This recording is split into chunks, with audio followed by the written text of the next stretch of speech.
नमस्कार. 10 February 2021च्या Loksatta newspaper डिस्कशनमध्ये आपलं सर्वांचं स्वागत आहे.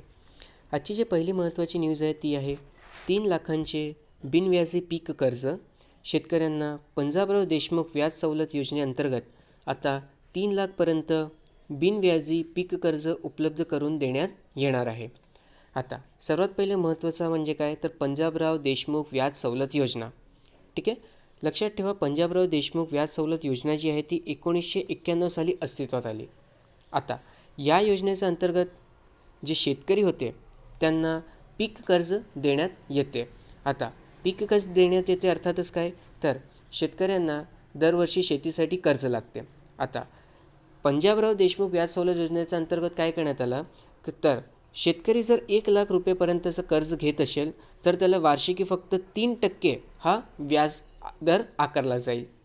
ठीक आहे, लक्षात ठेवा काय बरं की 1 लाख रुपयेपर्यंतचं जर पीक कर्ज शेतकरी घेत असेल तर त्याला वार्षिकी 3% एवढा व्याजदर आकारला जाईल. आणि हीच रक्कम जर 3 लाखपर्यंत जात असेल अर्थातच पीक कर्ज जर 3 लाख रुपयांचा असेल तर त्याच्यावरती जे व्याजदर असेल ते वार्षिकी 2% एवढा असणार. ठीक आहे, हे प्रोव्हिजन्स होते कशामध्ये तर डॉक्टर पंजाबराव देशमुख व्याज सवलत योजनेच्या अंतर्गत. परंतु आता त्याच्यामध्ये चेंज करण्यात आलेलं आहे आणि आता जर एखादा शेतकरी हे 3 लाख रुपयेपर्यंतचं जर पीक कर्ज घेत असेल तर त्याला कुठल्याही प्रकारचा व्याज भरावा लागणार नाही आहे. Very important. हे जे चेंजेस करण्यात येत आहेत याच्यावरती प्रश्न बनू शकतो. ठीक आहे, आता तुम्हाला प्रश्न कशा प्रकारे येऊ शकतो ते सुद्धा लक्षात ठेवा. प्रश्न असा येऊ शकतो की डॉक्टर पंजाबराव देशमुख व्याज सवलत योजनेविषयी खालील विधाने लक्षात घ्या आणि तुम्हाला हे विधान दिले जातील. परंतु लक्षात ठेवा आता हा प्रोव्हिजन्स आहे त्याला काढून टाकण्यात आलेला आहे आणि आता जर 3 लाख रुपयेपर्यंतचं जर एखादा शेतकरी पीक कर्ज घेत असेल तर त्याला कुठल्याही प्रकारचा व्याज आकारलं जाणार नाही. ठीक आहे, अजून एक महत्त्वाची इथे इन्फॉर्मेशन होती ते म्हणजे ज्या शेतकरीकडे KCC कार्ड अर्थातच काय तर किसान क्रेडिट कार्ड, ज्या शेतकऱ्याकडे किसान क्रेडिट कार्ड असेल त्यालाच या योजनेचा लाभ घेता येणार आहे. असं का बरं कारण लक्षात ठेवा की जे काही लोन शेतकऱ्याच्या माध्यमातून घेतली जाते किंवा शेतकरी जी काही लोन घेतो ती लोन त्याचा बँक खात्यामध्ये DBTच्या माध्यमातून जमा होते. DBT म्हणजे काय तर डिरेक्ट बेनिफिट ट्रान्सफर. ठीक आहे, तर DBTच्या माध्यमातून जी काही पैसा आहे तो डिरेक्टली शेतकऱ्याचा बँक अकाउंटमध्ये जमा होतो आणि तो पैसा त्याला इझिली काढता यावा त्यासाठी त्याला KCC हा कार्ड दिला जातो. अर्थातच काय तर किसान क्रेडिट कार्ड दिला जातो. म्हणजेच ज्या शेतकऱ्याकडे KCC कार्ड असेल त्यालाच या योजनेचा लाभ घेता येणार आहे. ठीक आहे, तर हे सगळे प्रोव्हिजन्स होते. हे प्रोव्हिजन्स आपल्याला लक्षात ठेवायचे आहे. आता अजून काही प्रोव्हिजन्स करण्यात आले आहेत किंवा अजून काही डिसिजन आहेत जे महाराष्ट्र गव्हर्नमेंटने घेतले आहेत ते सुद्धा आपण बघून घेऊया. तर शेतकऱ्यांचा शेतमालाचे नुकसान होऊ नये यासाठी राज्यातील सर्व बाजार समित्यांचा आवारात धान्य चाळण यंत्रे बसवण्याचा निर्णय घेतलेला आहे. शेतबाजार आवारात पाठवण्यापूर्वी गाव पातळीवर शेतमालाची आर्द्रता तपासणीसाठी विकास संस्थेच्या स्तरावर आर्द्रता मीटर उपलब्ध करून देण्यात येतील. तसेच बाजार समित्यांमध्ये आर्द्रता मीटर बसवण्याचे आदेशसुद्धा देण्यात आले आहेत. किमान आधारभूत किंमत अंतर्गत केंद्र शासनाने खरेदीसाठी ठरवलेली उत्पादनाचा 25% मर्यादा न ठेवता खरेदी केंद्रावर येणाऱ्या संपूर्ण मालाची खरेदी करावी अशी शिफारस करणारा प्रस्ताव तातडीने केंद्र सरकारला पाठवण्याचा निर्णयसुद्धा महाराष्ट्र गव्हर्नमेंटने घेतलेला आहे. ठीक आहे, आता जे किमान आधारभूत किंमत ज्याला आपण MSP म्हणतो तर MSP विषयी आपण कालच्या डिस्कशनमध्ये बघितला होता. तसंच मी तुम्हाला व्हिडिओसुद्धा टाकली आहे तिथे डिस्क्रिप्शन बॉक्समध्ये, तिथून तुम्हाला MSP रिवाईज करायचा होता. अजून महत्त्वाचं म्हणजे एक लक्षात ठेवा की अशोक दलवाई कमिटी. कोण बरं? अशोक दलवाई. अशोक दलवाई कमिटी जी आहे ही कमिटी खूप जास्त महत्त्वाची आहे. आता ही कमिटी कशासाठी बनवण्यात आली होती तर शेतकऱ्यांची जी आवक आहे त्याला कशा प्रकारे दुप्पट करता येईल हे डिसाईड करण्यासाठी किंवा त्याच्यावरती शिफारशी देण्यासाठी आपण अशोक दलवाई कमिटी जी आहे त्याची स्थापना केली होती. ठीक आहे, इंग्रजीमध्ये डबलिंग द फार्मर्स इन्कम हे लक्षात ठेवा. काय बरं? Doubling the farmers income. ठीक आहे, आणि त्याच्यासाठी आपण अशोक दलवाई कमिटी जी होती त्याची स्थापना केली होती. आता केंद्र सरकारचे काही प्रोव्हिजन्स आहेत की MSPसाठी जे काही माल विकायला येतो ठीक आहे आपलं APMC मंडीमध्ये APMC मंडी अंतर्गत जे काही माल विकायला येतो त्यापैकी 25% माल जे आहेत त्याच्यावर तेवढंच प्रोक्युअर केलं पाहिजे. परंतु आता जे महाराष्ट्र स्टेट गव्हर्नमेंट आहे त्यांनी काय सांगितलं नाही आम्ही 100% प्रोक्युअरमेंट आता करणार आहोत. ठीक आहे. APMC अर्थातच काय तर agriculture produce marketing committee. Okay, very very important. Agriculture produce marketing committee APMC हे लक्षात ठेवा. ओके, आणि APMC मंडीमध्ये जेव्हा माल विकायला जातो तेव्हाच MSP भेटते, हे सुद्धा लक्षात ठेवा. तुम्ही जर किरकोळ बाजारामध्ये जर एखादा तुमचा प्रोड्यूस विकत असताल, जे काही उत्पादनं त्याला जर किरकोळ बाजारामध्ये तुम्ही विकत असाल तर तिथे तुम्हाला MSP दिला जात नाही. MSP कुठे भेटतो तर MSP तुम्हाला APMC मार्केटमध्ये गेल्यावरतीच तुम्हाला दिला जातो. ठीक आहे, व्हेरी व्हेरी इम्पॉर्टंट. आणि MSP विषयी जेव्हा आपण बोलतो तेव्हा आपल्याला CACP आणि cabinet committee on economic affairs हे सुद्धा माहीत असणे गरजेचं आहे. तसंच 23 क्रॉप आणि 24वाला आहे तो कुठला आहे तर शुगर केन आहे, अर्थातच ऊस. ठीक आहे, पण ऊसवरती दिला जातो FRP, फेअर अँड रिम्युनरेटिव्ह प्राईस. हे तुम्ही काल रिवाईज केलेले असेल तर तुम्हाला ते एकदम ताजे असेल असं डोक्यामध्ये. ठीक आहे, चला ठीक आहे. मग आपण प्रोव्हिजन्स बघून घेतले, कुठले चेंजेस आहेत, आणि डॉक्टर पंजाबराव देशमुख व्याज सवलत योजनेविषयी सुद्धा आपण इथे माहिती घेतलेली आहे. पुढे बघा अजून काही महत्त्वाची न्यूज आहे. पुढची जे न्यूज आहेत ते आहेत ज्येष्ठ अभिनेते राजीव कपूर यांचे निधन झाले आहेत. व्यक्तिविशेष म्हणून आपण यांना वाचणे गरजेचं आहे, कारण MPSC जे क्लास C आणि क्लास D आहे तिथे असे प्रश्न विचारले जात आहेत. ठीक आहे, तर अभिनेता, निर्माता, दिग्दर्शक अशी ओळख असलेले राजीव कपूर यांनी 1981 साली वडील राज कपूर यांच्या हाताखाली प्रेमरोग या चित्रपटासाठी सहाय्यक दिग्दर्शक म्हणून सुरुवात केली होती. 1983 साली त्यांना एक जान है हम या चित्रपटाद्वारे अभिनेता म्हणून पदार्पण केले.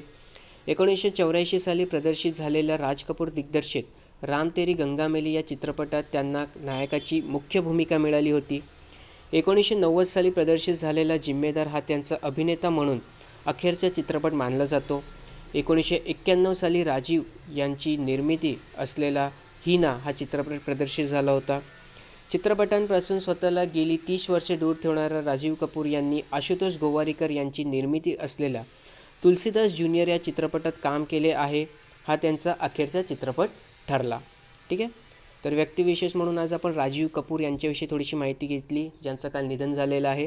ठीक आहे, तर शॉर्ट नोट्स बनवून ठेवा, विचारण्याचे चान्सेस आहेत. मग तुम्हाला एक एक्झाम टाईमला रिवाईज करताना फटाफट रिव्हिजन व्हायला त्यासाठी तुम्ही याचे नोट्स बनवून घ्या.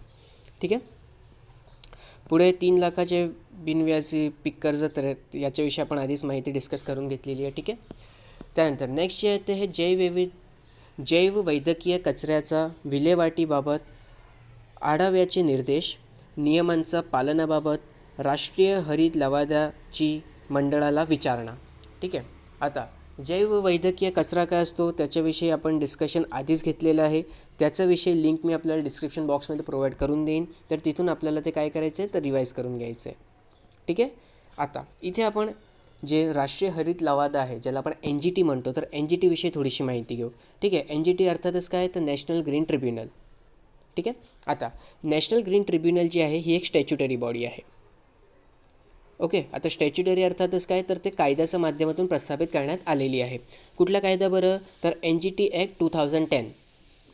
ठीक आहे, लक्षात ठेवा काय बरं नॅशनल ग्रीन ट्रिब्युनल ॲक्ट 2010च्या माध्यमातून आपण NGT ही जी संस्था आहे त्याची स्थापना केली होती. ओके, आता NGTचं मुख्य काम काय आहे तर एन्व्हायरमेंट प्रोटेक्शन अर्थातच काय तर पर्यावरणाचं संवर्धन करणे आणि जे काही जंगल असतं त्याचं कन्झर्वेशन करणे, हे मुख्य काम जे आहे ते NGT बघतो. ठीक आहे, कुठले काम बघतं NGT तर सर्वात पहिलं आणि महत्त्वाचं म्हणजे पर्यावरणाचं संरक्षण करणे, तसंच जे काही नॅचरल एन्व्हायरमेंट आहे किंवा जे जंगलं आहेत त्याचं संवर्धन करणे, आणि जे काही नॅचरल संपत्ती आहे किंवा नॅचरल रिसोर्सेस आहेत, ठीक आहे, नैसर्गिक संपत्ती किंवा नॅचरल रिसोर्सेस त्याचं संवर्धनासाठी काम करायचं किंवा त्यांचं संवर्धन करायचं काम जे आहे ते NGT बघतो. ठीक आहे, NGT सारखी एखादी बॉडी प्रस्थापित करणारा भारत हा जगातील 3रा क्रमांकाचा देश आहे. सर्वात पहिले लक्षात ठेवा, सर्वात पहिले ऑस्ट्रेलियाने NGT सारखी एखादी बॉडी प्रस्थापित केली होती आणि त्यानंतर न्यूझीलंड, आणि 3रा देश कुठला आहे तर ते आहे आपलं भारत. ठीक आहे, NGT साठी एक प्रोव्हिजन आहे की NGTच्या अंतर्गत जे काही केसेस जातात, आता बघा NGTचा फुल फॉर्म काय आहे तर नॅशनल ग्रीन ट्रिब्युनल. ठीक आहे, ट्रिब्युनलचं काम काय आहे तर ट्रिब्युनल काय करतं तर केसेस बघतो. जे काही ज्युडिशियली केसेस असतात किंवा जे लवादे असतात त्यांना बघायचं काम हा ट्रिब्युनल करतो आणि त्यांना सॉल्व करतो. लक्षात ठेवा, NGTच्या अंतर्गत तुम्ही तेच केसेस फाईल करू शकतात किंवा NGTच्या अंतर्गत काही स्पेसिफिक सेक्शन्स आहेत त्याच्या अंतर्गत केसेस फाईल करता येतात. ठीक आहे, आता मी तुम्हाला एक्झाम्पल देतो की जे काही एन्व्हायरमेंट रिलेटेड लॉज आहेत, ठीक आहे, त्याच्या अंतर्गत जर एखादा केस आला असेल तर तो एन जी टीमध्ये फाईल केला जातो. परंतु जे वाईल्ड लाईफ प्रोटेक्शन ॲक्ट आहे 1972चा आणि फॉरेस्ट राईट्स ॲक्ट आहे जे आपलं 1927चा, ठीक आहे, आणि त्याला जातं 2006मध्ये अमेंड करण्यात आलेलं आहे. तर हे जे केसेस आहेत ना, हे एन जी टीमध्ये बघितले जात नाही. हे खूप जास्त इम्पॉर्टंट आहे. जे एक्सेप्शन्स असतात ना, त्यांच्यावरती आपल्याला फोकस करणे गरजेचं आहे, ठीक आहे. तसंच एन जी टीमध्ये जर एखादा केस फाईल झालेला असेल तर त्याला 6 महिन्याचा आतमध्ये निवाडा आणणे गरजेचं आहे, ठीक आहे. काय बरं, एन जी टीच्या अंतर्गत जर एखादा केस फाईल झालेला आहे तर त्याचं सोल्युशन जे आहे ते 6 महिन्याच्या अंतर्गत आणणे गरजेचं आहे, ठीक आहे, आणि हे बाइंडिंग आहे एन जी टीवरती.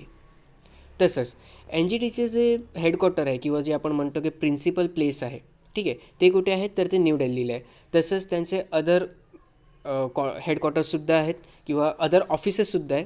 हेडक्वार्टर म्हणण्यापेक्षा आपण ऑफिसेस म्हणू तर ते भोपाळ, पुणे, कोलकाता आणि चेन्नई येथे आहे, ठीक आहे. परंतु मेन त्यांची जे प्लेस आहेत ते कुठे दिल्लीला आहे, ज्याला आपण प्रिन्सिपल प्लेस म्हणतो. आता एन जी टीच्या स्ट्रक्चरविषयी आपण थोडीशी माहिती घेऊ. तर एन जी टीच्या अंतर्गत चेअरमॅन असतात आणि अदर ज्युडिशियल आणि एक्सपर्ट मेंबर्स असतात, ठीक आहे. प्रत्येकाचं जे ऑफिसचे जे टर्म आहे ते 5 वर्षाची असते, हे लक्षात ठेवा, ठीक आहे. आणि त्यांची रिअपॉइंटमेंट होत नाही, व्हेरी व्हेरी इम्पॉर्टंट, ठीक आहे. काय बरं, तर सर्वात पहिली महत्त्वाची गोष्ट म्हणजे एक चेअरमॅन असतात, बाकी ज्युडिशियल आणि एक्सपर्ट मेंबर्स असतात, ठीक आहे. जे त्यांचं टाईम पिरियड असतो, ऑफिशियल टाईम पिरियड जे असतो तो 5 वर्षाचा असतो आणि त्यांचं रिअपॉइंटमेंट होत नाही, ओके. आता जे आपले retired chief justice of India असतात, ठीक आहे. काय बरं, retired chief justice of India असतात, I am sorry, retired chief justice of India नव्हे तर जे चीफ जस्टिस ऑफ इंडिया असतात, ठीक आहे. चीफ जस्टिस ऑफ इंडियाजोडी कन्सल्ट केल्यानंतरच जे चेअरपर्सन असतात त्यांची अपॉइंटमेंट सेंट्रल गव्हर्नमेंटद्वारे केली जाते, व्हेरी व्हेरी इम्पॉर्टंट आहे. काय बरं, की जे आपले चीफ जस्टिस ऑफ इंडिया आहे त्यांच्याजोडी कन्सल्ट केल्यानंतरच जे एन जी टी आहे त्याचे चेअरपर्सनना, ठीक आहे, कोण सिलेक्ट करते तर ते सेंट्रल गव्हर्नमेंट त्यांना अपॉइंट करते, हे लक्षात ठेवा, okay. Very very important. N G टीचे चेअरपर्सन असतात त्यांची अपॉइंटमेंट केली जाते कोणाद्वारे तर ते सेंट्रल गव्हर्नमेंटच्याद्वारे, आणि सेंट्रल गव्हर्नमेंट त्यांची अपॉइंटमेंट करण्याआधी चीफ जस्टिस ऑफ इंडियाजोडी कन्सल्ट करते, ठीक आहे. व्हेरी व्हेरी इम्पॉर्टंट आहे. त्यानंतर बाकीचे जे आपले ज्युडिशियल आणि एक्सपर्ट मेंबर असतात त्यांची अपॉइंटमेंटसुद्धा सेंट्रल गव्हर्नमेंट करते, ओके, आणि त्यासाठी एक सिलेक्शन कमिटी असते, ओके. आता महत्त्वाचं म्हणजे काय, तर जे काही ज्युडिशियल मेंबर्स आणि एक्सपर्ट मेंबर्सची ट्रिब्युनलवरती अपॉइंटमेंट केली जाणार आहे त्यांची संख्या कमीत कमी 10 आणि जास्तीत जास्त 20 असली पाहिजे. म्हणजे 20पेक्षा जास्त मेंबर्सना तुम्ही एन जी टीवरती ठेवू शकत नाही आणि 10पेक्षा कमी मेंबर्स असता कामा नये, ओके. त्यानंतर आता आपण पॉवर आणि ज्युरिस्डिक्शनविषयी बात करूया. तर जे काही एन्व्हायरमेंट कन्झर्वेशन किंवा एन्व्हायरमेंटशी रिलेटेड केसेस असतात ते एन जी टीमध्ये फाईल केले जातात, ओके. व्हेरी व्हेरी इम्पॉर्टंट आहे, लक्षात ठेवा ही गोष्ट. त्यानंतर एन जी टी जे आहेत तर एन जी टी स्वतः ॲपिलेट ज्युरिडिक्शनचं कामसुद्धा करते, ठीक आहे. काय बरं, ॲपिलेट ज्युरिडिक्शनचं कामसुद्धा करते. समजा एखादा निवाडा आलेला आहे नॅचरल जे आपले एन्व्हायरमेंट आहे त्याच्याशी रिलेटेड एखादा केस फाईल केला होता आणि त्याच्यावरती निवाडा दिला एन जी टीने, परंतु तुम्हाला जर तुम्ही सॅटिस्फाय नसेल तर तुम्ही पुन्हा अपील फाईल करू शकतात एन जी टीमध्येच, ठीक आहे. तुम्हाला कुठल्या इतर कोर्टमध्ये जायची गरज नाही आहे. मग एन जी टी जे आहे ते काय तर ते ॲपिलेट ज्युरिडिक्शन म्हणूनसुद्धा काम करते, ओके.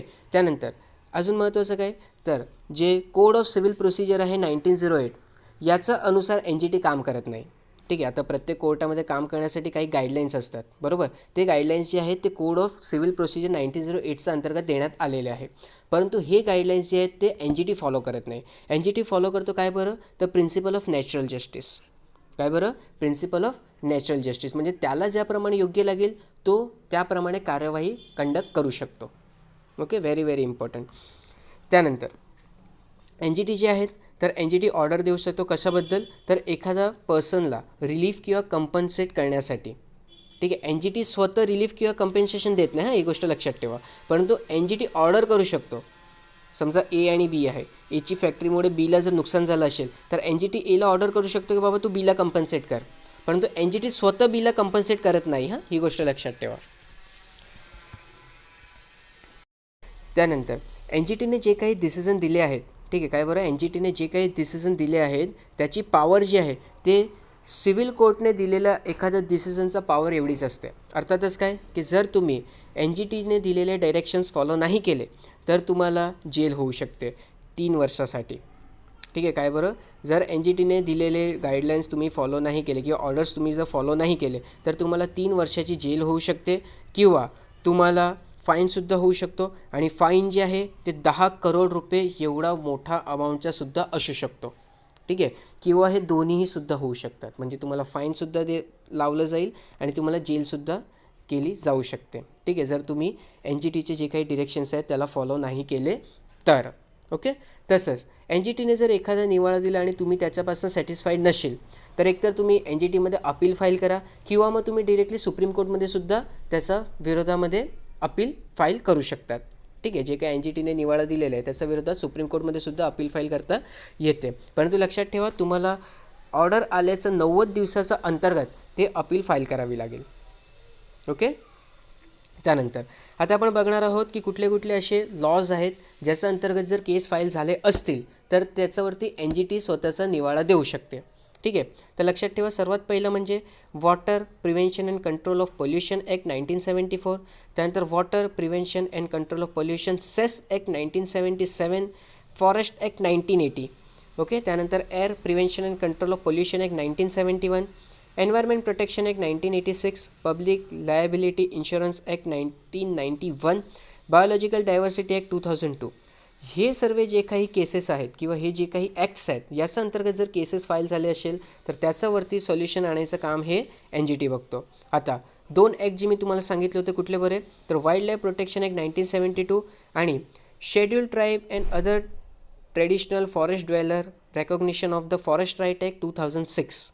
ठीक आहे. आधी 1927 होता त्यानंतर त्याच्यामध्ये अमेंडमेंट केली आणि त्याला चेंज करून 2006 करण्यात आलं आहे. ओके. तर या 2 केसेस किंवा या 2 ॲक्ट्समध्ये एन जी टी स्वतःची ज्युरिस्डिक्शन परफॉर्म करू शकत नाही. ठीक आहे. अर्थातच काय, एन जी टी या 2 ॲक्टमध्ये स्वतःचा निवाडा देऊ शकत नाही. ओके. आता एन जी टी आणि हायकोर्टमध्ये थोडेसे क्लॅशेस आहेत, ही गोष्ट लक्षात ठेवा. एन जी टी काय आहे, आपण म्हणतो एन जी टी एक ट्रिब्युनल आहे. ठीक आहे. आणि ट्रिब्युनलने जर एखादा निवाडा दिला असेल तर त्याला हायकोर्टमध्ये चॅलेंज करता येऊ शकते.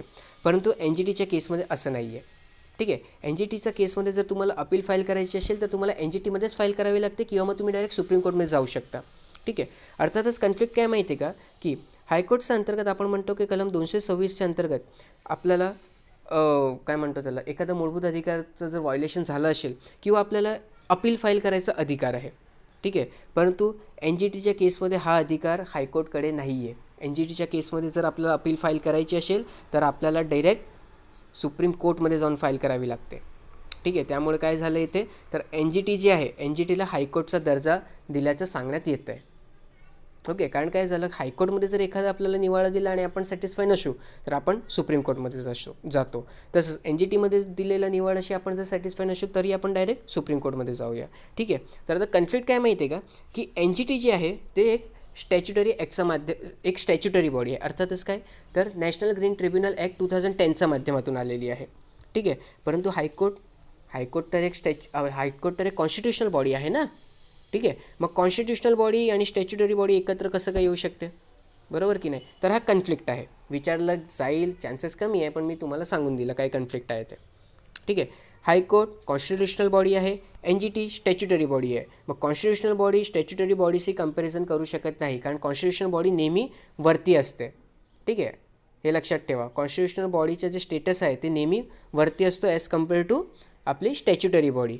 मग स्टॅच्युटरी बॉडीने दिलेला निवाडा हायकोर्टमध्ये चॅलेंज करता आलं पाहिजे ना, परंतु हा एक प्रोव्हिजन जे आहे ते एन जी टी केसमध्ये नाही आहे. ठीक आहे. त्यानंतर पुढे काय दिलं गेलं आहे, तर आपल्याला माहिती आहे की 6 महिन्याच्या आतमध्ये एन जी टीने जे काही त्यांच्याकडे केसेस आले त्याचा निवाडा 6 महिन्याच्या आतमध्ये लावणे गरजेचं आहे. परंतु एन जी टीकडे स्वतःचं ह्युमन अँड फायनान्शियल रिसोर्सेस नाही आहेत किंवा पाहिजे तेवढ्या प्रमाणात नाही आहे. त्यामुळे काय होते, तर हा जे टाईम पिरियड दिला आहे तो लांबणीवरती जातो. ठीक आहे.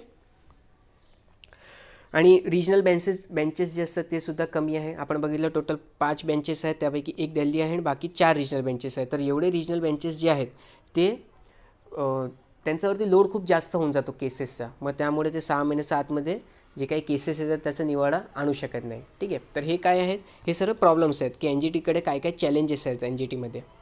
ठीक आहे, तर आपण इथे NGT विषयी एकदम डिटेलमध्ये डिस्कशन घेतलेलं आहे. तुम्हाला काही डाऊट असल्यावरती तुम्ही ते कमेंट सेक्शनमध्ये मेन्शन करू शकतात. ठीक आहे, किंवा मग कॉल करून विचारूसुद्धा शकतात. ठीक आहे, चला पुढची जे न्यूज आहेत ते आहेत RTEची शुल्क प्रतिपूर्ती थकल्याने खाजगी शाळांचा बहिष्कार. आता बेसिकली काय माहिती आहे का की प्रत्येक शाळेमध्ये आता ती गव्हर्मेंटची असू द्या किंवा प्रायव्हेट असू द्या त्याच्यामध्ये 25% सीट्स जे असतात, ठीक आहे, ते RTEमधून येणाऱ्या मुलांसाठी राखीव ठेवण्यात आलेले असतात. ठीक आहे, 25% रिझर्वेशन देण्यात आलेलं आहे.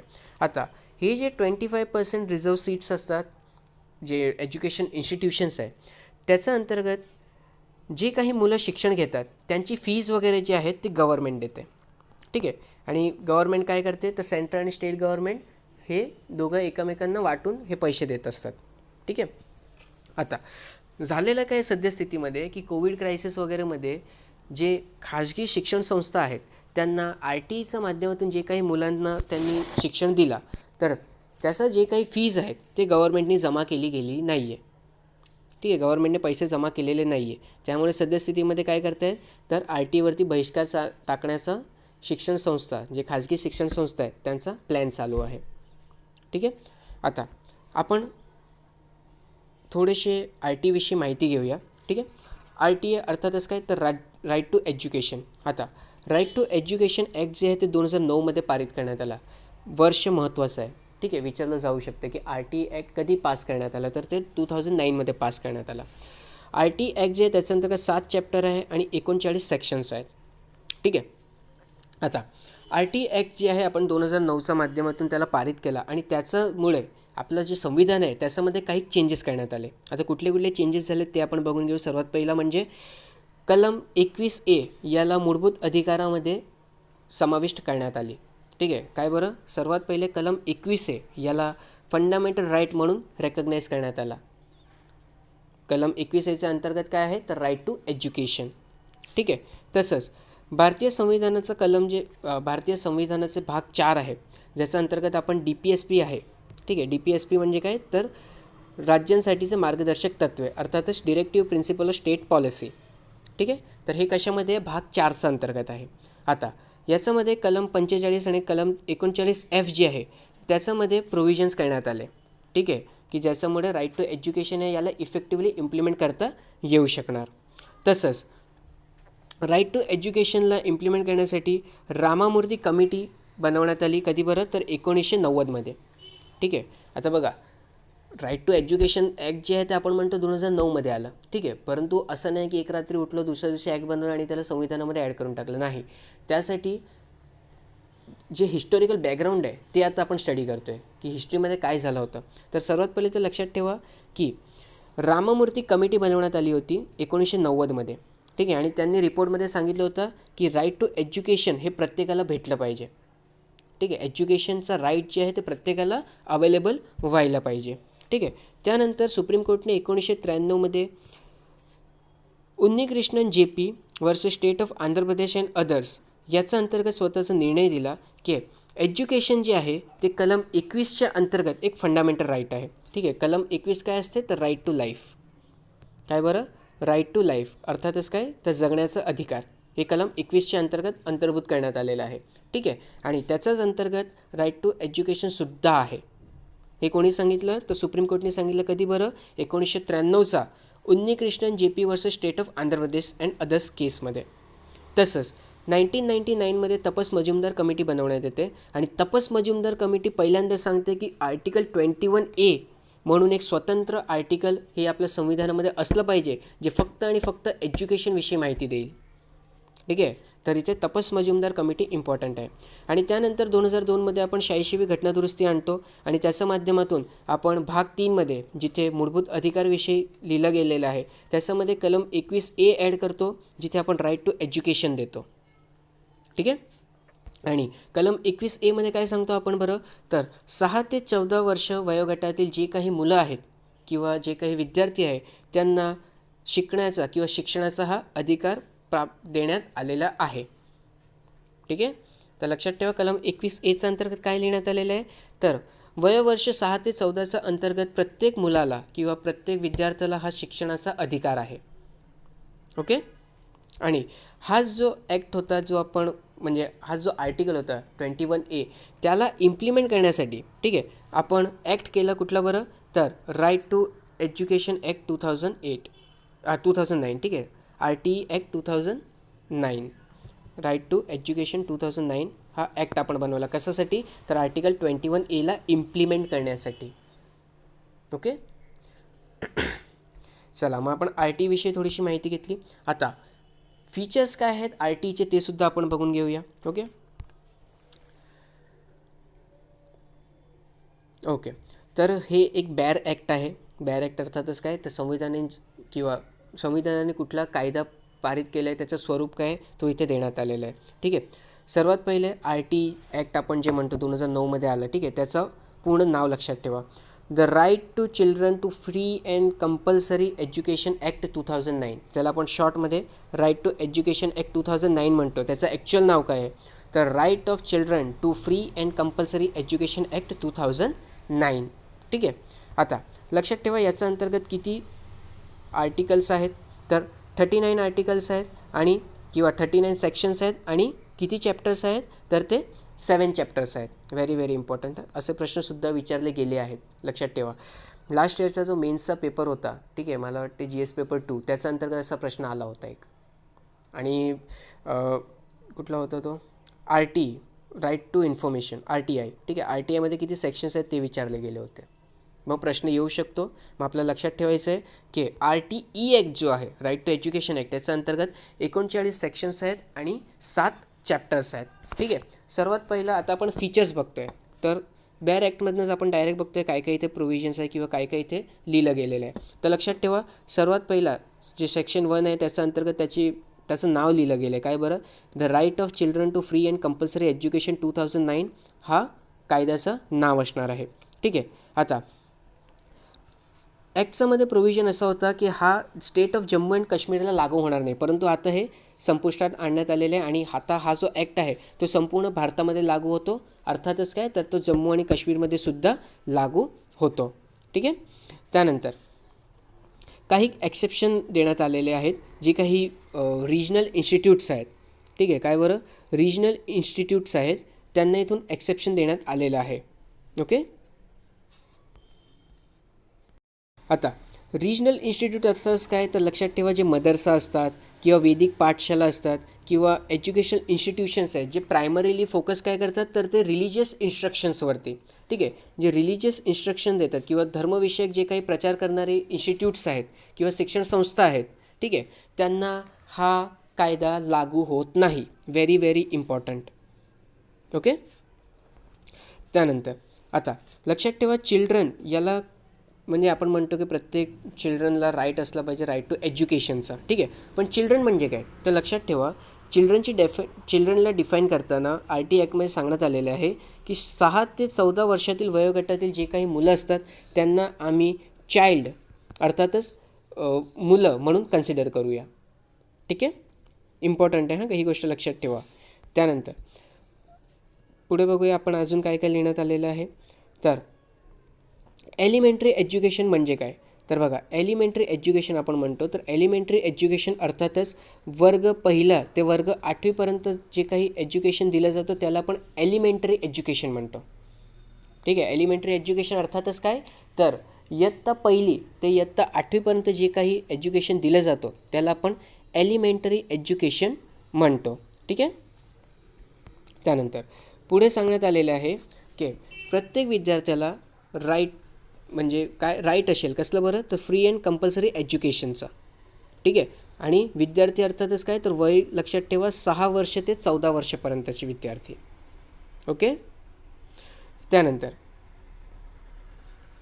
अशा विद्यार्थ्यांसाठी प्रोव्हिजन करण्यात आलेले आहे ज्या विद्यार्थ्यांनी स्वतःचं एलिमेंटरी एज्युकेशन कंप्लीट केलेलं नाही आहे. ठीक आहे. आपण म्हणतो की 6 ते 14 वर्ष वयोगटातील जे काही मुलं आहे त्यांच्यासाठी आपण कंपल्सरी एज्युकेशन करतो आहे, परंतु समजा माझं वय 10 वर्ष आहे आणि मला एज्युकेशन भेटलेलं नाही, मग 10 वर्ष वयोगटातील मुलाला कुठल्या इयत्तेमध्ये असलं पाहिजे, डिरेक्टली त्याला तिथे ॲडमिशन दिलं जाईल. असं नाही की बाबा तू 10 वर्षाचा आहे तर तुला पहिलीत ॲडमिशन नाही, तुझा 10 वर्षानुसार जर तू 4थीत असला पाहिजे तर तुम्हाला डायरेक्ट 4थीत ॲडमिशन दिलं जाईल. ठीक आहे, ही गोष्ट लक्षात ठेवा. त्यानंतर तुम्हाला स्कूल ट्रान्सफर करण्याची सुद्धा इथे परवानगी देण्यात आलेली आहे सेक्शन 5च्या अंतर्गत. ओके, सेक्शन 6च्या अंतर्गत गव्हर्मेंटवरती रिस्पॉन्सिबिलिटी टाकण्यात आलेली आहे की त्यांनी शाळा प्रस्थापित केले पाहिजे. ठीक आहे, काय बरं की शाळा जे RTXच्या माध्यमातून मुलांना शिक्षण देईल असे शाळा प्रस्थापित करण्याची जी काही जबाबदारी आहे ते गव्हर्मेंटवरती सोपवण्यात आलेली आहे. ही गोष्ट लक्षात ठेवा. ठीक आहे, सेक्शन 7च्या अंतर्गत सांगण्यात आलेलं आहे की जे काही फायनान्शियल आणि अदर रिस्पॉन्सिबिलिटी आहे ते फक्त स्टेट गव्हर्मेंटवरती नव्हे तर केंद्र आणि राज्य दोघांवरती असणार आहे. का बरं? कारण एज्युकेशन जे आहे, ठीक आहे, एज्युकेशन हा जो विषय आहे तो अनुसूची 7मधील जे आपले समवर्ती सूची आहे, ठीक आहे, ज्याला आपण कन्करंट लिस्ट म्हणतो, त्याच्या अंतर्गत येतो. Very very important. एज्युकेशन हा जो सब्जेक्ट आहे तो समवर्ती सूचीच्या अंतर्गत येतो. ही गोष्ट लक्षात ठेवा, ज्याला आपण कॉन्करंट लिस्ट म्हणतो. आणि कॉन्करंट लिस्ट जी आहे ते कशामध्ये, तर 7 शेड्यूलमध्ये देण्यात आलेली आहे. ओके, त्यानंतर पुढे अर्थातच आपल्याला बघायचं आहे तर गव्हर्नमेंटची ड्युटी काय काय असणार आहे. ठीक आहे, तर इथे सेक्शन 8मध्ये गव्हर्नमेंटची ड्युटी देण्यात आलेली आहे. आता हे मी एवढे सेक्शन्स का सांगतो आहे मी तुम्हाला ते लक्षात आणून देतो. जोड्या लावा. ठीक आहे, MPSCचा खूपच आवडतं एक सेक्शन आहे आणि त्याच्या अंतर्गत तुम्हाला प्रश्न विचारला जाऊ शकतो. लास्ट इयर RTI याच्यामध्ये सेक्शन 2 याच्या अंतर्गत जे डेफिनेशन दिले गेलेत तर 2A, 2B, 2C असे दिले गेले होते आणि समोर विचारलं गेलं तर कुठल्या सेक्शनमध्ये काय लिहिलं गेलेलं आहे. ठीक आहे, तर थोडे इथे लक्षात ठेवायचा प्रयत्न करा. राहिलं तर वेल अँड गुड आहे आणि प्रयत्न केला तर राहणारच आहे. ठीक आहे, लक्षात ही गोष्ट आपल्याला कन्सिडर केली पाहिजे.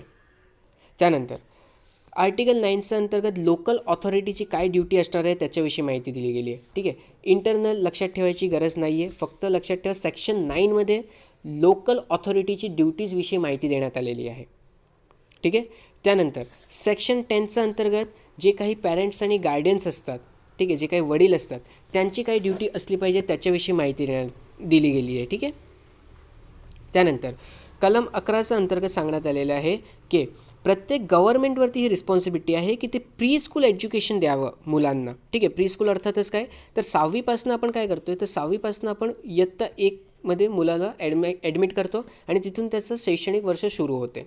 ठीक आहे, परंतु 6 वर्षाचा आधी काय, जर तुम्ही इंग्लिश मिडियमची शाळा बघितली असेल तर मुलाला 3 किंवा 4 वर्षाच्या वयातच प्ले ग्रुपमध्ये ठेवण्यात येतो. ठीक आहे, तर प्ले ग्रुपसारखी फॅसिलिटी अवेलेबल करून देणे ही रिस्पॉन्सिबिलिटीसुद्धा कोणाची असणार आहे तर ते गव्हर्नमेंटची असणार आहे. ठीक आहे, त्यानंतर कलम 12च्या अंतर्गत एक प्रोव्हिजन आहे आणि हा प्रोव्हिजन व्हेरी व्हेरी इम्पॉर्टंट आहे. कलम 12 किंवा सेक्शन 12, कलम म्हणण्यापेक्षा मी सेक्शन म्हणतो, सेक्शन 12चा सबसेक्शन किंवा सब क्लॉज सीमध्ये, ठीक आहे, किंवा सबसेक्शन सीमध्ये काय सांगण्यात आलेलं आहे तर प्रत्येक एज्युकेशनल इन्स्टिट्यूशनमध्ये 25% जागा जी आहे ते RTEच्या माध्यमातून येणाऱ्या विद्यार्थ्यांसाठी राखीव असणार आहे. Very very important. हा सेक्शन विचारला जाऊ शकतो, खूपच महत्त्वाचा आहे. ओके, त्यानंतर तर लक्षात ठेवा सेक्शन 12चा सबसेक्शन C त्याच्या अंतर्गत सांगण्यात आलेलं आहे 25% रिझर्वेशनविषयी. ओके, त्यानंतर आहे सेक्शन 13.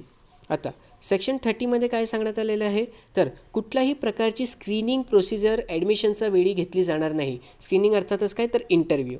ठीक आहे, आजकाल तुम्ही जर इंग्लिश मीडियममध्ये मुलाचा इंटरव्ह्यू करायला जात असेल तर इथे हे एक नवीन ट्रेंड खूप जास्त चाललेलं आहे की मुलांजोडी त्यांचे आईवडिलांचासुद्धा इंटरव्ह्यू घेतला जातो आणि त्यानंतरच मुलाला ॲडमिशन दिलं जाते. ठीक आहे, तर अशा प्रकारचे कुठलंही प्रोव्हिजन तुम्ही करणार नाही RTEच्या माध्यमातून जेव्हा मुलाला ॲडमिशन देत असाल तेव्हा. ठीक आहे, त्यानंतर कलम 14च्या अंतर्गत सेक्शन 14च्या अंतर्गत सांगण्यात आलेलं आहे की तुम्हाला एजचा प्रूफ देणे गरजेचं आहे. ठीक आहे, तसंच सेक्शन 15 अंतर्गत सांगण्यात आलेलं आहे की कुठल्याही मुलाला हे ॲडमिशन डिनाय केलं जाणार नाही. ठीक आहे, काय बरं, कुठल्याही मुलाला हे शिक्षणाचा अधिकारचा अंतर्गत त्याला शिक्षण संस्थेमध्ये ॲडमिशन त्याचं नाकारलं जाणार नाही. ठीक आहे,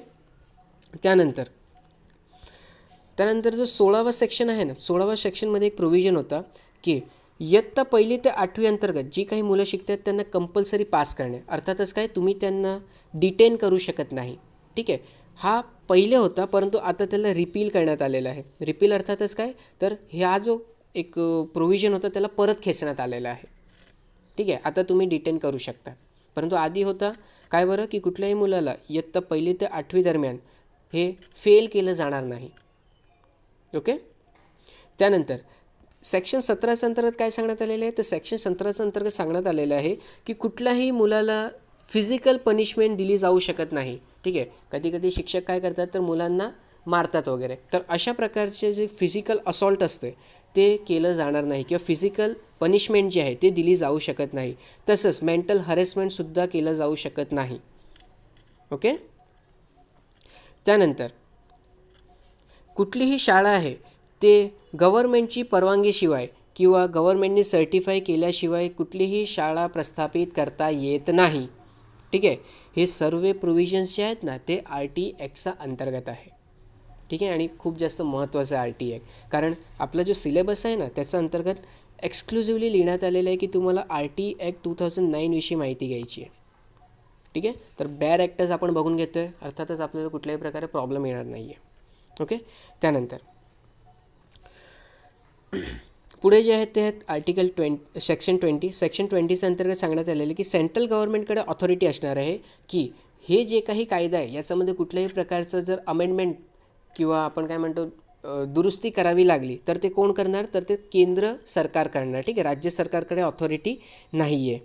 तसंच प्रत्येक शाळेमध्ये एक स्कूल मॅनेजमेंट कमिटी असणार. ठीक आहे. काय बरं, प्रत्येक शाळेमध्ये एक स्कूल मॅनेजमेंट कमिटी असणार जे शाळेचं मॅनेजमेंट बघायचं काम करणार आहे. ठीक आहे. आता त्याच्याच अंतर्गत शाळेचं कार्य कसं असलं पाहिजे किंवा कुठलं त्याचं डेव्हलपमेंट कशा प्रकारे करता येईल. ठीक आहे. ते हे सर्व जे काम आहेत ते कोण बघणार, स्कूल मॅनेजमेंट कमिटी बघणार. ओके. त्यानंतर कलम 22 अंतर्गत स्कूल डेव्हलपमेंट प्लॅनविषयी माहिती दिली गेली. बघा मध्ये काय आहे त्याच्याविषयी आपल्याला घेणं देणं नाही आहे. ठीक आहे. परंतु कलम किंवा सेक्शन जे आहे तो अर्थात काय सांगतो त्याच्याविषयी थोडीशी आपल्याला माहिती असली पाहिजे. त्यानंतर काल आपण टीचर्स एज्युकेशन आपलं हे काय बोललं टीचर्स एलिजिबिलिटी टेस्टविषयी बघितलं, TET विषयी बघितलं. ठीक आहे. तर TET विषयीचे जे प्रोव्हिजन आहे ना ते RT ॲक्टच्या सेक्शन 23 करण्यात आलेलं आहे, जिथे सांगण्यात आलेलं आहे की टीचर्स असतात. ठीक आहे. टीचर्सच्या अपॉइंटमेंटसाठी केंद्र सरकार जे आहे ते स्पेसिफिक प्रोव्हिजन्स करू शकते. ओके. काय बरं, केंद्र सरकार जे आहे ते टीचर्सच्या अपॉइंटमेंटसाठी त्यांचा क्वालिफिकेशन, त्यांची कंडिशन वगैरे डिफाईन करू शकते. आणि याच प्रोव्हिजनचा अंतर्गत ठीक आहे टीचर्स एलिजिबिलिटी टेस्ट याला कंडक्ट करण्यात येते की जर तुम्ही TET टेस्ट पास केलेली असेल तरच तुम्हाला टीचर म्हणून नोकरी देण्यात येईल. ओके. आणि कोण कंडक्ट करते, तर CBSE कंडक्ट करते, हे सुद्धा लक्षात ठेवा. ओके.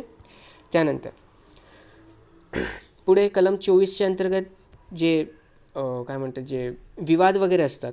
ठीक आहे.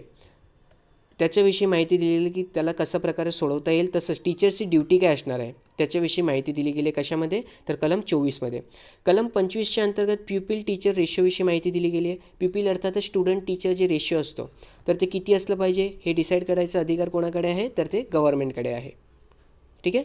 तसंच जे सेक्शन 26 आहे किंवा सेक्शन 26 आहे त्याच्यामध्ये टीचर्सच्या वॅकन्सीविषयी माहिती दिली गेली आहे.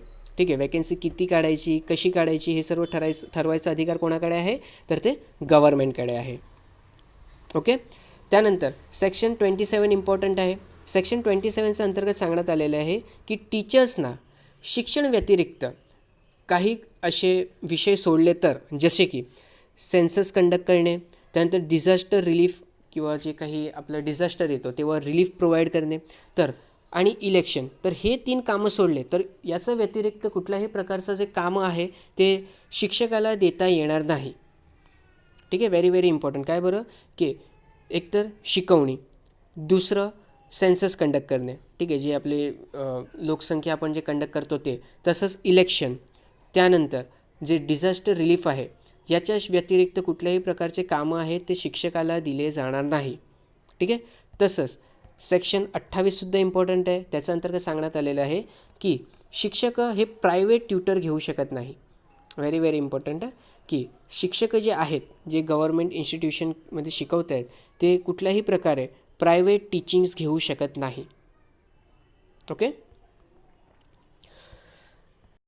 त्यानंतर पुढे म्हणजे काय तर करिक्युलम म्हणजे तुमचा अभ्यासक्रम काय असला पाहिजे किंवा एक्झाम कशी काय कंडक्ट करता येईल हे ठरवण्याचा अधिकार जे आहे ते गव्हर्नमेंटला देण्यात आलेलं आहे. ठीक आहे. बघा इथे ॲप्रोप्रिएट गव्हर्नमेंट लिहिण्यात आलेलं आहे. ॲप्रोप्रिएट गव्हर्नमेंट अर्थातच काय तर स्टेटसुद्धा डिसाईड करू शकते कशाप्रकारे आपल्याला टेस्ट घ्यायचे आहेत ते, किंवा सेंट्रल गव्हर्नमेंट आहे ते सुद्धा डिसाईड करू शकते. ठीक आहे. आता सेंट्रल गव्हर्नमेंट CBSEचे एक्झाम्स आहेत तर कसे कंडक्ट करायचे सेंट्रल गव्हर्नमेंट बघेल. तसंच स्टेट बोर्ड जे आहेत पुणेचा, ठीक आहे, त्याच्यामध्ये एक्झाम्स कसे कंडक्ट करायचे ते आपली स्टेट गव्हर्नमेंट डिसाईड करेल. ओके. तर ॲप्रोप्रिएट गव्हर्नमेंटकडे ते प्रोव्हिजन्स देण्यात आलेले आहेत. त्यानंतर पुढे examination and completion of the certificate. ठीक आहे. तुम्ही एकदा काही कंप्लीट केलं असेल तुमचं एज्युकेशन त्यानंतर तुम्हाला सर्टिफिकेट देण्यात येईल. ओके. तसंच जोपर्यंत तुम्ही एलिमेंटरी एज्युकेशन कंप्लीट करत नाही तोपर्यंत तुम्हाला बोर्ड एक्झामिनेशनला बसू दिला जाणार नाही. ओके. ही गोष्ट लक्षात ठेवा. जोपर्यंत एलिमेंटरी एज्युकेशन अर्थातच 1ली ते 8वीपर्यंत तुम्ही कंप्लीट करत नाही तोपर्यंत तुम्हाला 10वी बोर्डची परीक्षा देता येणार नाही. ओके. हे प्रोव्हिजन आहे कशामध्ये तर RTE ॲक्टचा अंतर्गत सेक्शन 30मध्ये. ओके. त्यानंतर पुढे कलम 33च्या अंतर्गत नॅशनल ॲडवायझरी काउन्सिलविषयी माहिती दिली गेली आहे. आणि नॅशनल ॲडवायझरी काउन्सिल तसंच स्टेट ॲडवायझरी काउन्सिल. ठीक आहे. केंद्रामध्ये नॅशनल ॲडवायझरी काउन्सिल आणि राज्यामध्ये स्टेट ॲडवायझरी काउन्सिल. तर याचं कंपोजिशन कसं असलं पाहिजे हे ठरवण्याचा अधिकार नॅशनल ॲडवायझरी काउन्सिलचा मध्ये सेंट्रल गव्हर्नमेंटला देण्यात आलेला आहे. तर स्टेट ॲडवायझरी काउन्सिलमध्ये स्टेट गव्हर्नमेंट डिसाईड करते की याचं कंपोजिशन किंवा कॉन्स्टिट्यूशन कशाप्रकारे असलं पाहिजे करणं. ठीक आहे. त्यानंतर पुढचे जे आर्टिकल्स आहेत ते इम्पॉर्टंट नाही आहे. ओके. जेवढे इम्पॉर्टंट आर्टिकल्स होते ते आपण इथे डिस्कस करून घेतले आहेत. मी तुम्हाला एकच रिक्वेस्ट करेन की याचे स्वतःचे नोट्स बनवून ठेवा. ठीक आहे. हा खूप जास्त इम्पॉर्टंट आहे कारण एक्सक्लुझिव्हली सिलेबसमध्ये डिफाईन करण्यात आलेलं right to education act 2009. Okay. तर आपण RTE ॲक्ट 2009 विषयी माहिती घेतली. आता आपण पुढे आपलं जे रेग्युलर डिस्कशन आहे त्याला कंटिन्यू करूया. पुढची जे न्यूज आहेत ते आहेत चीनमधील प्रयोगशाळेतून कोरोना विषाणूच्या प्रसाराची शक्यता नाही असं जागतिक आरोग्य संघटनेच्या तज्ज्ञांनी निष्कर्ष दिलेला आहे. ठीक आहे.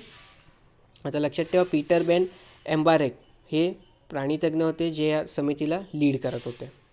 ठीक आहे. त्यानंतर आता कोणावरती आपल्याला म्हणजे कुठून आला कोरोना याच्याविषयी कोणालाही काही यातून पत्ता लागलेला नाही आहे. ठीक आहे. पुढे शेती कायदे रद्द करण्यासाठी खाजगी विधेयक. Very important. ठीक आहे. Private member bill. तर आपण आज प्रायव्हेट मेंबर बिलविषयी माहिती घेणार आहोत. Very important. लक्षात ठेवा 2 प्रकारचे बिल असतात. एक पब्लिक बिल असतो ज्याला गव्हर्नमेंट आणते आणि दुसरं असतो तो म्हणजे प्रायव्हेट मेंबर बिल. ठीक आहे. जे काही मंत्री असतात ना, ठीक आहे, आता गव्हर्नमेंटमध्ये मंत्री असतात. ठीक आहे. तर मंत्री जर एखादा मंत्री व्यतिरिक्त जे काही बिल आणलं जातो ना त्याला आपण प्रायव्हेट मेंबर बिल म्हणतो. ठीक आहे. आता लक्षात ठेवा गव्हर्नमेंट आहे. ठीक आहे. किंवा आपण म्हणू सांसद आहे. आता सांसद म्हटल्यावरती आपण त्यांना खासदार म्हणतो. ठीक आहे. आता खासदार जे असतात तर खासदार रुलिंग पार्टीचे सुद्धा असतात आणि अपोजिशन पार्टीचे सुद्धा असतात. ठीक आहे. आता समजा रुलिंग पार्टीमध्ये 400 खासदार आहेत तर 400 पैकी फक्त 70 लोकांनाच मंत्री बनवलं जातं ना, बरोबर की नाही. मग त्याचा व्यतिरिक्तसुद्धा रुलिंग पार्टीमध्ये खासदार असतात ना. तर मंत्री व्यतिरिक्त जे काही मेंबर्स असतात ना, मंत्री व्यतिरिक्त जे काही खासदार असतात त्यांना प्रत्येकाला प्रायव्हेट मेंबर म्हटलं जातं आणि त्यांनी जे बिल प्रेझेंट केलेलं आहे त्याला आपण प्रायव्हेट मेंबर बिल म्हणतो. Very important. मंत्री व्यतिरिक्त जे व्यक्ती किंवा जे खासदार हा बिल इंट्रोड्यूस करणार त्याला आपण प्रायव्हेट मेंबर बिल म्हणणार. ओके. आता प्रायव्हेट मेंबर बिल आणण्यामागचं कारण काय असतं तर लक्षात ठेवा गव्हर्नमेंट ज्या विषयावरती लक्ष देत नाही, ठीक आहे, एखादा पब्लिक इम्पॉर्टन्सचा विषय आहे, ओके, व्हेरी इम्पॉर्टंट विषय आहे, परंतु गव्हर्नमेंट त्याच्यावरती लक्ष देत नाही.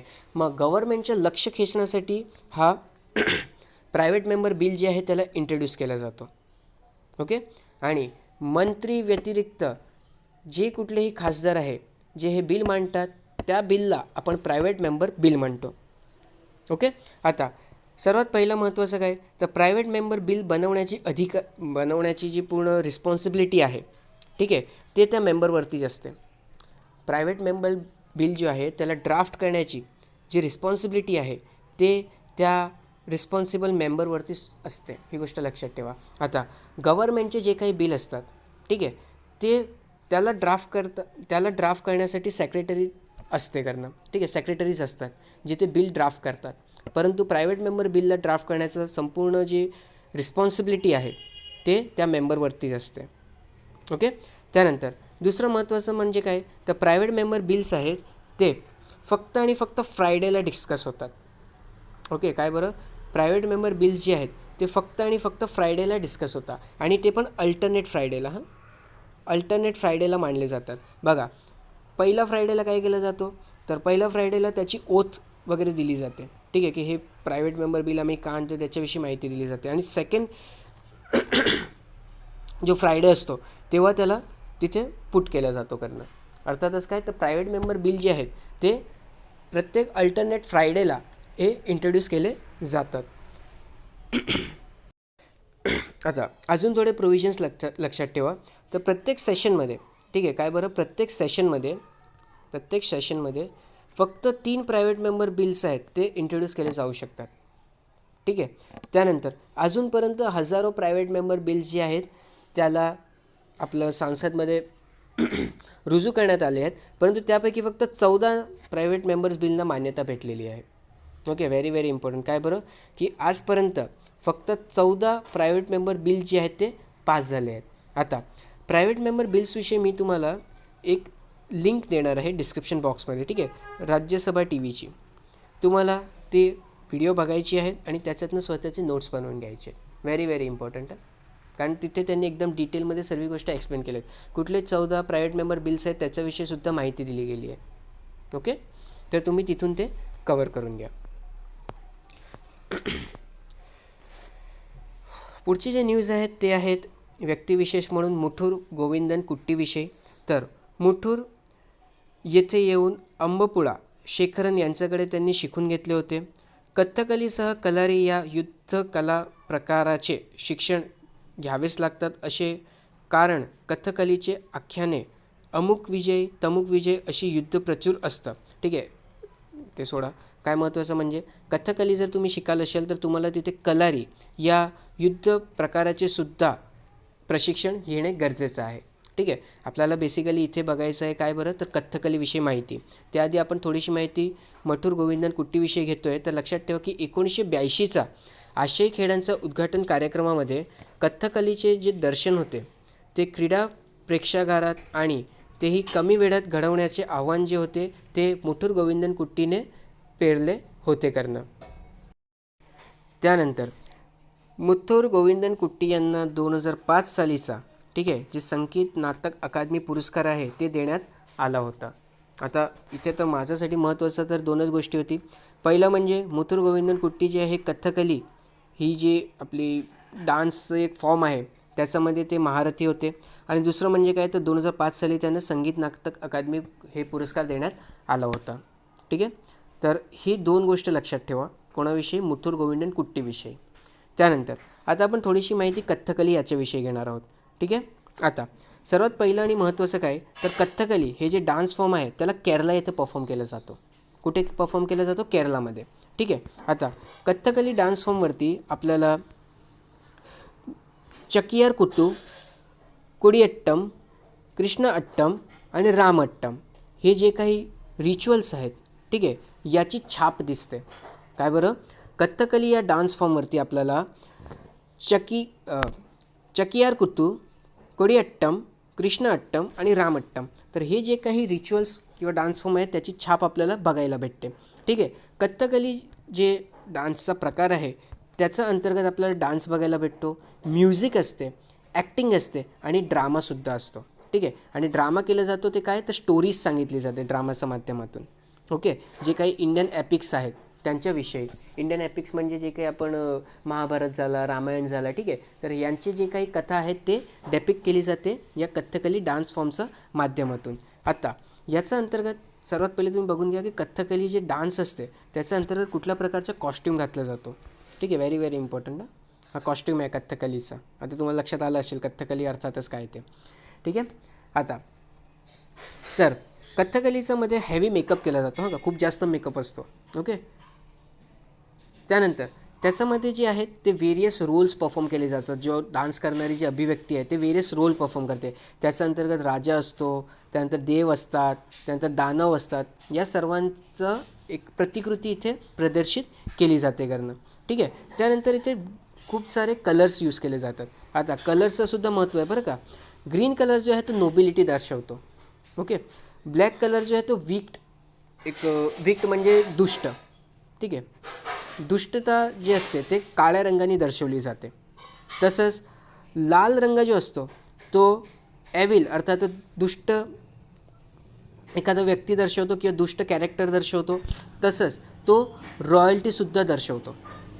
ठीक आहे. लक्षात ठेवा काय बरं, ग्रीन रंग जो आहे तो नोबिलिटी दर्शवतो, काळा रंग जो आहे तो वीक अर्थात दुष्ट. ठीक आहे, हा एक भाव दर्शवतो. तसंच लाल रंग जे आहे ते दुष्ट, तसंच रॉयल्टी. ठीक आहे, रॉयल्टी म्हणजे राजा रजवाडे कशा प्रकारे जगायचे, तर ते दर्शवायचं काम जे आहे ते लाल रंग करतो. ओके. याच्या अंतर्गत हँड जेस्चर जे असतात आणि फेशियल एक्सप्रेशनचा खूप जास्त उपयोग केला जातो. हँड जेस्चर म्हणजे हाताने जे काही भावना दर्शवायचं काम केलं जातं आणि फेशियल एक्सप्रेशन्स असतात. ठीक आहे. आता 2 पर्सनॅलिटी लक्षात ठेवा. सर्वात पहिले रामकुट्टी नायर आणि कलमंडलम गोपी. कोण बरं? कलामंडलम गोपी आणि रामकुट्टी नायर हे 2 प्रॉमिनंट पर्सनॅलिटी आहे जे कथ्थकली याच्यामध्ये आपल्याला बघायला भेटतात, किंवा हे 2 व्यक्ती आहेत ते पारंगत आहेत कथ्थकली याच्या अंतर्गत. ठीक आहे. तर आपण इथे कथ्थकलीविषयी माहिती घेतली. लक्षात ठेवा कथ्थकली कुठे परफॉर्म केला जातो हा प्रश्न विचारला जातो बऱ्याचदा. ठीक आहे. बाकी आपण जे डिस्कस केलं ते तर ठीक आहे, आपण त्याचे फीचर्स डिस्कस केले. परंतु कथ्थक आणि कथ्थकली याच्यामध्ये कन्फ्यूज व्हायचं नाही. कथ्थक हा UPमध्ये परफॉर्म केला जातो आणि कथ्थकली जे आहे ते केरळामध्ये परफॉर्म केला जातो. हे लक्षात ठेवा. Very very important. ओके. त्यानंतर आपण बघूया पुढची काही न्यूज आहेत. पुढची न्यूज जी आहे ते अंकिता रैनाविषयी देण्यात आलेली आहे की पुण्यात टेनिसचे बारकावे शिकणारी 28 वर्षीय अंकिता ऑस्ट्रेलियन खुल्या टेनिस स्पर्धेचा महिला दुहेरीतील मुख्य फेरीसाठी पात्र ठरली आहे. भारताकडून ग्रँड स्लॅम स्पर्धेत खेळणारी ती 5वीच महिला टेनिसपटू ठरणार आहे. रोमानियाचा मिहेला बुझार्नेकुचा साथीने अंकिता खेळणार असून गुरुवारी ते आपल्या अभियानाला प्रारंभ करतील. त्याशिवाय अंकिता अद्यापही महिला एकेरीचा मुख्य फेरीसाठी पात्र ठरू शकते. काल आपण अंकिता रैनाविषयी माहिती घेतलीच होती, तर त्याच्यामध्ये हे जे काही आहेत इन्फॉर्मेशन त्याला ॲड करून घ्या. ठीक आहे. आणि काल चेपॉकवरती भारताची चितपट झालेली आहे. ठीक आहे. इंग्लंडने आपल्याला हरवलेलं आहे. तर आजच्या न्यू डिस्कशनमध्ये एवढीच माहिती आहे. तुम्हाला काही डाऊट असल्यावरती तुम्ही ते कमेंट सेक्शनमध्ये मेन्शन करून घ्या. त्यानंतर पेपरची जी काही PDF आहे ते तुम्हाला आमच्या टेलिग्राम चॅनलवरती अवेलेबल होऊन जाईल. तसंच RT ॲक्टची जे PDF आहे ते सुद्धा मी टेलिग्राम चॅनलवरती अवेलेबल करून देईन. ओके. तर घरी राहा, सुरक्षित राहा, शिकत राहा. धन्यवाद.